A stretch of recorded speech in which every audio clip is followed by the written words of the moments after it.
Жай мезгилинин аптаптуу ысык мезгилинде биз кайрадан өнөрүм өмүр шеригим теле көрсөтүүсүн баштадык. Бүгүнкү биздин көрсөтүүбүздүн каарманы өзгөчө талант учурда көпчүлүк жаштардын жүрөгүнөн түнөп тапкан десек болот. Махабат темасында көп ырларды аткарып келе жаткан Толкунбек Курманбеков бүгүнкү биздин студиябыздын коногу. Саламатсызбы? Саламатчылык. Куш келипсиз студиябызга. Куш келдик. Маанайыңыз кандай? Сонун. Жакшы келип алдыңызбы? Сонун. Алгач эле сизди Жалал Абад облусунун Базар Кургон районуна караштуу Көк Алма айылынын тургунусуз. Балалык кез бардыгы мына ошол аймакта өткөн. Жашыңызда кандай тентек болсоңуз керек? Азыркы жүрүшкө караганда. Жашымда биринчиден ассаламу алейкум жалпыңыздарга. Бүгүн сонун күн, аба ырайы сонун, маанай сонун дегендей. Жашты кезде тентек эле болсом керек, тентек болчумун. Чыгармачылыкка аралашуу менимче бир 5-6 жылдын жүзү болду окшойт, чоң сахнаны аркалап келатканыңызга. Бирок бул нерсе сөзсүз түрдө балалык мезгилден эле тартып башталат да. Балалыктын байоо сезими, мектептеги активдүү катышуулары кандай болгон? Мектепке мындай активдүү деле катышкан эмесмин десең. Анан эми чыгармачылыкка кызыгуубуз кичинекей кезден эле негизи кыял болгон. Анан чыгармачылыкка аралашканыма, мындай сахнага чыкканыма 5 жылдын жүзү болот, 4-5 жыл болуп калды. Буга чейин дагы сахнанын артында деги эле башка тармактар менен дагы сахнага чыкканы көп аракет кылганбыз. Ошонун артынан секин-секинден анан ырчы болгонго аракет кылып атабыз. Акыркы учурда мына ошол соцсеттерден табамын деген чыгарма дуэт, мына ошол жакшы активдүү келе атат. Анан ар бир ырды тандоодо аларды элге алып чыгып жаратууда көбүрөөк кеңешти кимден аласыз? Негизи ушул табамын деген Нурмира карындашыбыз экөөбүз ырдаганбыз, Нурмира Асанова. Бул чыгарманын негизи автору Юлдуз Османова, өзбекстандык белгилүү ырчы. Мына ушул чыгарманы Нурмира карындашыбыз угуп калып, анан бунун сөзүн болсо Адилет деген таланттуу жигит инибиз бар. Ошол бала сөзүн которгон экен. Анан Нурмира ырдагандан кийин мага жагып калып, анан бир дуэт ырдап коелу дегенинен Нурмира карындашым. Анан ырдын сөзү жагып, обону жагып, бир эме кылган жүрөгүмөн бир орун алды. Ошондуктан дуэт аткарып койгонбуз. Өмүрүмдө биринчи жолу дуэт аткардым. Андан кийин бир аз чыр-пыр болду, ушундай бир Адилет деген иним менен ошондой болуп дуэт жаралып калды. Анан ырды тандоодо деген мен өзүм жүрөгүмөн жакса ырдайм, жакпаса жок. Өзүм деле ыр жазам, обон чыгарам. Деги эле ырларымдын 80% өзүмдүн, сөз өзүмө таандык, обон өзүмө таандык. Ошондуктан ырды мага өзүм жүрөгүмөн жаккан болсо өзүм тандайм. Башка эч кимден деле көмөк сурабайм негизи. Ар бир ырчынын өзүнүн стили болот да. Ал эми сиздин аткарууңуздагы ырларда мындай жан дүйнө менен берилип, кабактары салынып, бир ушундай өзгөчө бир образдар менен болот да. Ыр жаралат кандай болот? Мен негизи көп ырчылар мындай ыр жазганда биринчи обонун чыгарып анан сөз жазат да. Менде деген биринчи сөзүн жазып, ошол сөзүндөгү мындай характеристика деп коет го, мындай мүнөздөмөсү деп коет го. Орусчаны жөллөй коюшум керек экен. Мүнөздөмө деп коет го. Ошого карап туруп обон чыгарам мен. Кайгылуу болсо кайгылуу, шаңдуу болсо шаңдуу. Ар бир ырларымды өзүм жазганда ичинде жашайм. Көзүмдү жумуп ырдаганда мындай ичинде ошо мындай ичинде уже болуп аткан нерселер эске түшөт. Ошондуктан ырды дагы мен оюман чыгарып жазбайм. Болгон окуяларды жазам. Ошондуктан ошондой берилип аткаруу болсо керек деп ойлойм. Келиңиз анда. Өзүңүздүн бир жандуу автордук бир ырга кезек берели. Негизи автордук ырлардын көп эле мындай эфирлерге барганда ырдап койгондон кийин обондор өзгөрүлүп кетет да. Ошондуктан жана аранжировкага барганда ырлардын обону өзгөрүп башкача болуп кетет. Автордун ырларды, чыга элек ырларды мен эфирде ырдабаганга аракет кылам.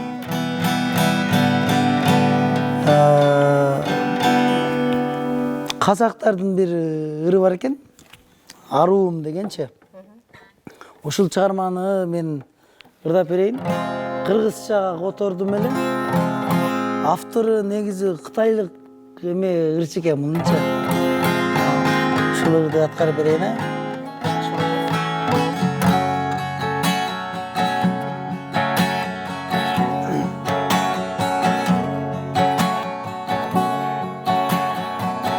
Terezеңден соккон шамал эсимде, сүйүп онуту мени өрттөдү. Seni nurlu möltürgün gözlerin, yüreğimde menin örttüdü. İzlemin dep seni, tügenet kademim, elestetip seni sağındım.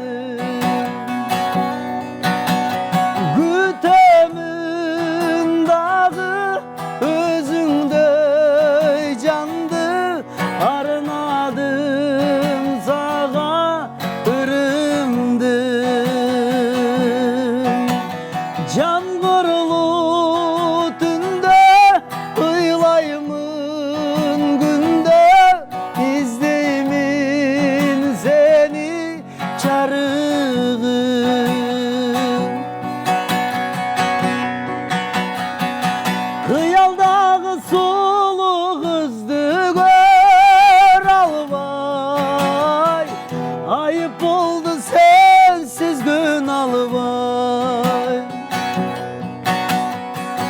Tolkun sokkun denizdeki şamalday, termelet koğanı cayalbay. İzlemin dep seni, tügenet kademim, elestetip seni sağındım. Ыр жаратууда жогоруда айтып өтпөдүңүзбү? Өзүмө таандык ырлар көп эле депчи. Кайсыл мезгилдерде эркүү келет өзү ыр жаратууга?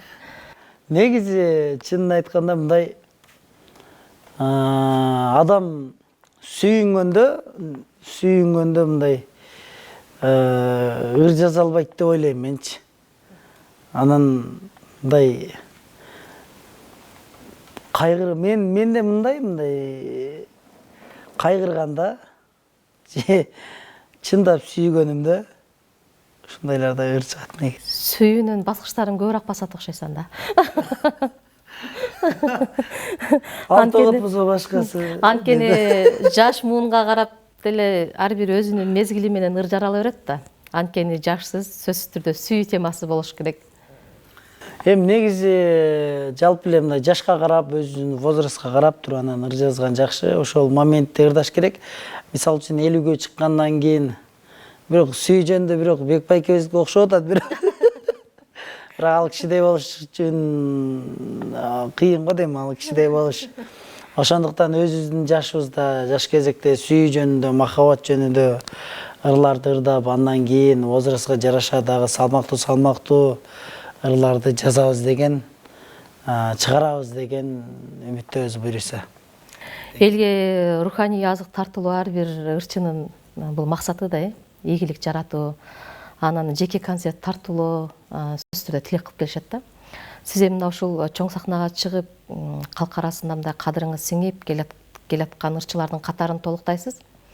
Жеке концерт, туша кесүү концерттер болдубу буга чейин? Же болбосо пландар? Жок, негизи мен Москвадан чыкканыма байланыштуу. Москва Ситиде ырдап, Эзелбитте, анан ошол Бекжан Темирхандын Романтылык досумдун ырын ырдап чыккандыктан Москвага эле мындай чай концерт менен барып калам көбүнчө. Анан Кыргызстанга тушоо кесүү концерт бере элек, мындай элден бата алып, деги эле Базар Коргондун өзүнүн мындай стадиондорунда, деги эле эч жерде Кыргызстанда концерт бере элекмин. Мен ойлойм, бир 2-3 эле ырың элдер жактырып укса эле концерт бере калыш керек деген ойго кошулбайм да мен. Бир жок дегенде бир 20-30 ырыңды мындай жатка билип калганда, кичине эмгегиң сиңиргенден кийин, татыктуу бир ырчы болуп калгандан кийин анан мындай концертти койсо, мен ойлойм ошондо бир чоң деңгээли болот депчи. Анан 2-3 эле ыр чыгарып алып эле сразу эле Бишкекке барып, анан Дороспортто концерт коем деп ишберип, анан мындай маданияттагы мынау өзүбүздүн Кыргызстандын деги эле маданияты мындай бир аз деңгээлин ылдыйга түшүрүп алабыз. Ошондуктан ушундай нерселерге чоңураак көңүл буруш керек. Ар бир ырчынын бир алдыга атын тааныткан бир чыгарма болот да. Балким сизди деле эми бардык эле бир социалдык сеттерден көрүп жүрөбүз. Жакшынам менен көбүрөөк таанылдыңыз окшойт элдин катмарыначы. Анан мына ушундай эле ырларыңыздын дагы бир кайсысы бир өзгөчө бир ырды баалап калышат го ырчылар деле өзүнүн ырларынан. Сизде кайсы ыр өзүңүзгө көбүрөөк жагат? Негизи чындап эле бир ар бир ырчынын өзүнүн визиткасы болот. Ал өмүр өткүнчө ошону менен аталып калат да, негизи жалпы эле барча. Мисалы үчүн Алмаз Шадаев Фаридам дейт сразу элечи. Анан Нурмасадыров десе кыргыз кыздары дейт, Торгоюм дейт. Деги эле ошол сыяктуудай менде билбейм, жакшынам десем эзилип бүтүңдөр дабадың беле дейт. Анан эзилип бүттүм десең жакшынам деп дабадың беле дейт. Мен ушул эки визитка мангачы көбүнчө жакшынам. Жакшынам менен таанылдым окшойт. Ошол жакшынам менен сахнага чыктым. 2022-жылы хитырына катыштым жакшынам менен. Ошол жакшынам менин визиткам деп ойлойм. Ийгилик жаратып берди. Ийгилик жаратып берди. Кезекти берели анда, сөзсүз түрдө бул учурда бул ырды пайдаланбасак да болбойт. Айттым эле сизге ушу жөнүндө. Антпесе ар бир ырчыны көрүп жаткан өзүнүн күйөрманы бар да. Сиздин деле күйөрмандарыңыз азыр эфир толкунунан сөзсүз түрдө ушул ырды күтөт да.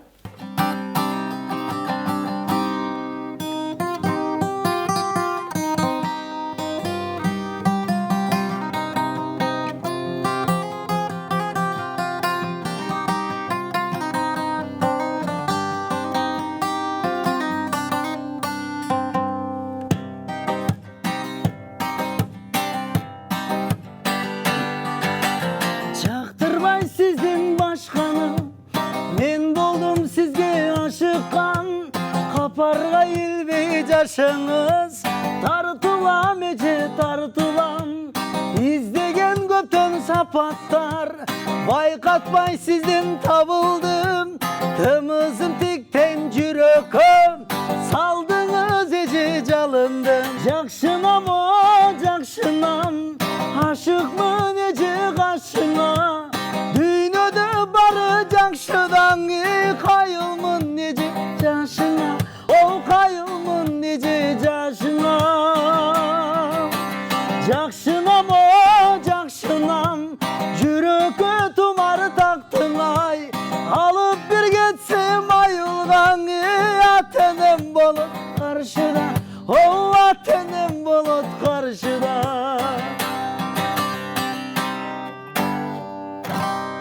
Ой, рахмат. Анан клип тартуу негизи мындай көрүүчү адамга бир 3 минуталык клип сонун көрүнгөнүн бирок анын аркасында чоң түйшүк бар да. Чоң териңиз менен сезип келатасыз да. Кайсы ырыңызда кайсы клип бир өтө түйшүктүү болгон? Ушул жерин туура айттыңыз. Өмүрүмдө бир ушул суроону ким берет экен деп ойлондум эле, чындапчы. Сен мени сүйө албадың деген чыгарма бар. Ошол чыгармамдын клибин карантин маалында тартып келген Москвага барчы. Ал карантин маалында деген билет туда-обратно клипмейкер, продюсер меники 400 000 болгон, туда-обратно билет өзү эле 400 000 сом болгон. Москвага барып ошо нарак, бирок мен ошо бир клипти тартып келиш үчүн 9 $9.000 чейин ушундай акча кетиргенбиз да. Түмөндү түйшүк клиптен да көрүүчүлөргө бир суналып дагы анан маегиз уланталы,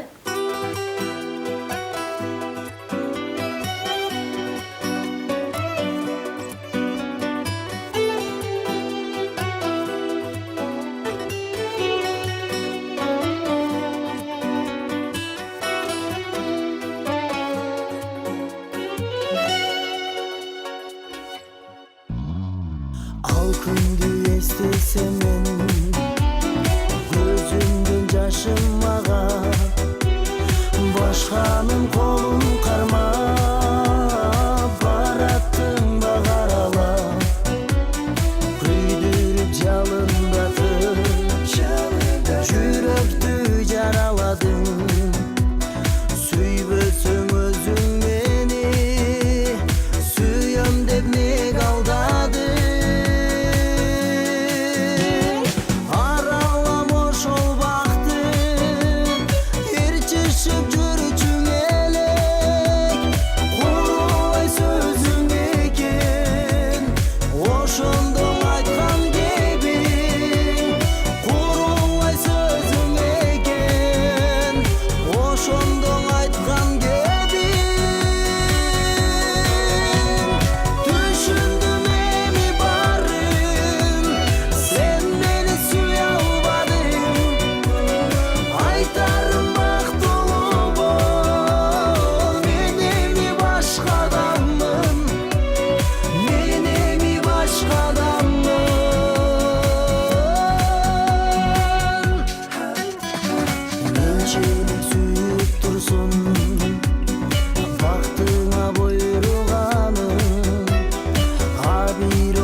Dartıma bolup daba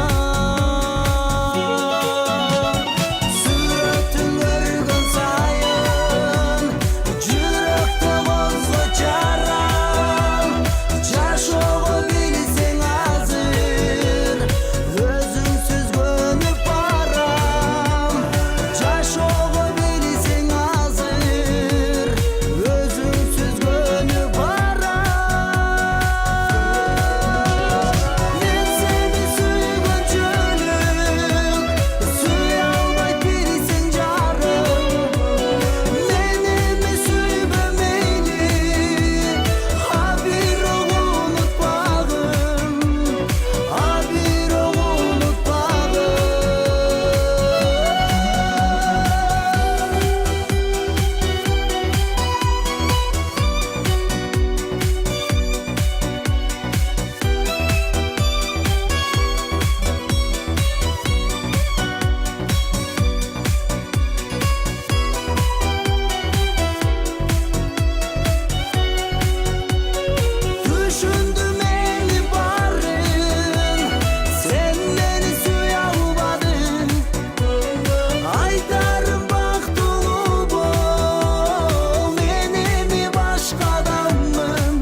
Жогоруда сен мени сүйө албадың деген жакшы бир клип болду. Клиптин түйшүгү жөнүндө бир аз айтып кеттиңиз.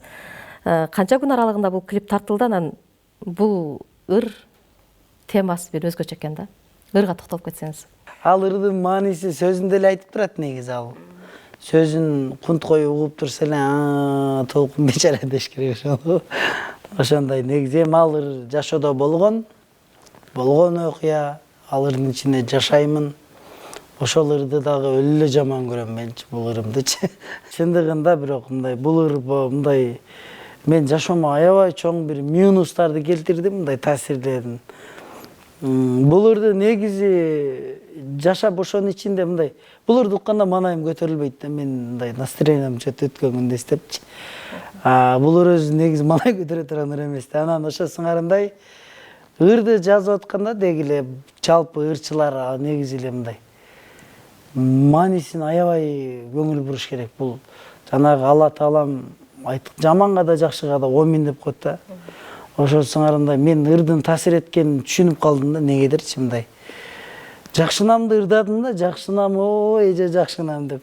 Эжелерим жаман көйдү мен. Сөзүңүзгө кыстырма, айтпадыңызбы клиптердин ичинен эң түйшүгү дагы ушул ыр болду депчи. Анда жашоого деле бир таасири болот экен да, ырдын. Кадимкидей таасири болот, ошондуктан ырды ырдап атканда мен күйүп кеттим, чөгүп кетем деп, мен өлүп калдым деп ырдабаш керек да, чындыгындачы. Бул жашоого аябай таасирин билдирет да. Мындай алыс кетпейин да, мына өзүмдүн эле ошо жакын досум Раматылык Бекжандын Кантем деген ырын дагы мынтип элестетип угуп көрсөңүздөр, ошонун дагы мааниси мындай аябай мындай башкача да, онун маанисичи. Анан жанагы берки дагы бир ырдаган жолукпай калсаң өмүрдө немедеги ырдаган көлдүн жээгинде бир ырдаган махабат өмүрүнөн айнай дегенчи. Ошол ырлардын мындай адамга кадимкидей таасирин берет. Ошондуктан ырларды карап, тандап ырдаганды мен бул нерсени акыркы жылдары түшүнүп жетип калдым да. Деп мен деле. Ырларыңыздын репертуарында мына ушул Раматылык Бекжан Темирхандагы ырлар бар сизде. Мына ушул досуңуз менен дагы ырдап, кошо ошонун ыры менен көбүрөөк таанылдыңыз. Азыр эми кайрылып келип атасызбы, бирок ошол баланын ырларына? Жок. Айрым учурда. Мен негизи бир эле ырын ырдаган Бекжандын. Эзилип бүттүм деген бир эле ошол ырын ырдаганмын. Үйдөн аранжировка кылып, запись кылган эмесин, только живой ырдайм аны. Анткени Бекжанды ушинтип эле айтып койгон да, гитара менен живой ырдасаң болот, жаздырба деп бир эскерткен да оганда. Ошол болду. Анан минусун сурагам өзүнөн. Талант Сагынбаев деген досум продюсер болчу, ошол жөнөтүп только минусун ырдайм да, только минусун ырдайм тойдо и гитара менен болду. Бекжандын башка ырын ырдаган эмесмин. Келиңизден бир жакшы бир шаңдуу бир чыгармага кезек берели. Шаңдуу дегенде кандай болуп калат ошондо? Күйөрмандардын көңүлүн ача турган бир бийлебирчи бир ырларга кезек берели. Сагынгандар үчүн Бекжан Темирхандуу Раматылык досумдун күйөрмандар үчүн аткара берейин ушу.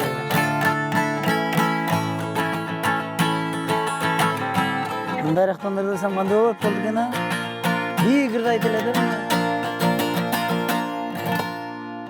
Сулуулук сага гана табылгандай, кымбатым, сымбатым кымбат сенин кабыкардай. Тартынып сөз айтуудан тайманамын, сүрүң бар чыгып кетчи чагылгандай. Сурмаларың көзүмдө сурмаларың, куйкаладың жүрөктү куйкаладың.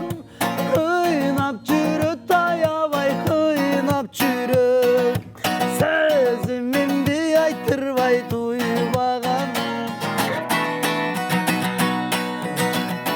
Чырайың жипке тизген маржан экен, чынында сага жетип арман экен. Жүрөгүм эси болуп мага буйруп, бактыма сен жазылып калсаң экен. Сурмаларың көзүмдө сурмаларың, куйкаладың жүрөктү куйкаладың. Кыйнап жүрөт аябай кыйнап жүрөт, сөзүмдү айтырбай туйбаган деген ырлар бар эле досум. Рахмат. Бул өмүрдөн ар бир адам өмүрдөн өтөт, бирок аркасынан сонун жаралган чыгармалар калат, Чыгармачылык инсан эч качан өлбөйт деп коет, Ошондуктан жашай берет. Досумдун жаткан жери жайлуу болсун. Чыгармачылык адам эч качан жок болбойт. Ырысбай Абдыкадыров кандай гана агайыбыз кандай гана керемет чыгармалар чыгарып, азыркыга чейин ырдын бир Ырысбай деп келип атпайбы. Ушу сыңарындай. сиздин да ырларыңыз мына ушундай кылымга узарган ырлардан болсун. Ар бир ырчы жанындагы аспабы көп жерден чыгарып кетет да. Сиздин эле гитараңыз көп жерден сизге пайдасын берсе керек. Бул гитараны десе. Бул гитара армияга барсам, армиядан куткарды. Москвада жүрсөм, Москвадан көп жерден. Ушул гитаранын артынан Толкунбек болуп келатам. Алла Тааланын кудурети менен, адамдардын меккедештердин колдоосу менен. Анан бизде бир жөрөлгө деп коебузбу? Айрымдары атайын ырымдап өздөрүнүн аспабын бере беришпейт да. Сизде деле ошол нерсе барбы? Негизи бул гитарамды мен 4000 сомго алгам. 4000 рубльга алгам Москвада. Гитара 2016 жылы чыккан гитарам, азыр 10 жыл болду да. Анан бир кымбат бир акчага дагы гитара алгам, бирок ушул баалуу көрүнөт көзүмөчү. Анан бирөөлөр келип дагы 10 000 долларга чейин бересиң деп сат дегенде да саткан эмесмин. Себеби бул гитарада мен канчалаган эмелерим жашайт, бул мээнеттерим, ушул гитарады мен элестете алам мен. Бул гитарамды Кудай буйруса сынып эле калбаса, сынып калса деле ушу турат. Кудай буйруса. Ушундай. 10 жыл мурун Толкунбек кандай мырза эле, анан 10 жыл кийин кандай болот деп айтсак болот. 10 жыл мурда кандай эле, дагы 10 жылдан кийин кандай болушу мүмкүн деген турасызбы? 10 жыл мурун Толкунбек ошол обычный эле карапайым үй бүлөдөгү эле, азыр деле акча карапайым үй бүлөдө. Кандай десем, 10 жыл мурунку Толкунбек ушундай эле болчу, азыркыдай эле. 10 жылдан кийин Алла Таалам өмүр берсе, ушундай эле болобуз кайра элечи. Өзгөрүү болбойт, Алла Таалам өзгөрүү кылбай эле койсун. Чыгармачылыктан ийгилик берип, мындай чоң бир сахнаны ээлеп калган инсан бололу, бирок ушул эле ойдон калалы. Ошондой эле болот деп ойлойм. Карабайынчы десең. Эч кимдин карагысы келбейт, Эч кимдин карагысы келбейт. Үй бүлөдө уулдар көп, сиздерде? Ооба, бизде 5 бала, 1 кыз. Бул чыгармачылыкты аракеттенип үйрөнгөндөр барбы? Ырдагандар, аркаңыздан жолоочулар? Жок, мен ырдагандан эч ким ырдабай койду, биздин ырдагандардан. Акемдин, анан ошо акелеримдин балдары акырындан ырга кызыгып, чыгармачылыкка кызыгып атат. Кудай буйрса ошолорду секин акырындап колдоп көтөрүп кетебиз деп. Көрсөтүүбүз жыйынталып баратат. Үй бүлөңүзгө кийинки маектерди киришели деп коелу. Чыгармачылык ийгилик каалайбыз. Дагы да болсо жандуу, жакшы, обондуу ырларыңыз жаралып, эл алдына сунуп жүрөңүз. Сизге эркин микрофон берели. Рахмат. Биринчиден эле сиздерге чоң рахмат. Бизди ушундай чыгармачылыгыбызды баалап, сыйлап, эфирге чакырганыңыздарга терең ыраазычылык билдирем. Жалпы жамаатыңыздарга ыраазычылык билдирем. Чыгармачылык ийгилик сиздерге дагы, анан өзгөчө кыргыз элибиз аман болсун, тынччылык болсун, ар дайым жакшылык болсун. Элибизде ар бир үй бүлөдө тынччылык болсун. Элибиздин тапкан тутканын баарысын берекесин берсин. Колдоп жүрө бериңиздер. Биз болсо чыгармачылыкты аркалап жүрө берели. Сиздердин колдооңуздар менен. Рахмат. Урматтуу телекөрүүчүлөр, жогоруда мына ушул Толкунбек Курманбеков жакшы бир маек берди. Анткени чыгармачылыгындагы негизи эле мына ушул жашоосундагы жакшы бир жаңылыктар менен бөлүшүп кетти.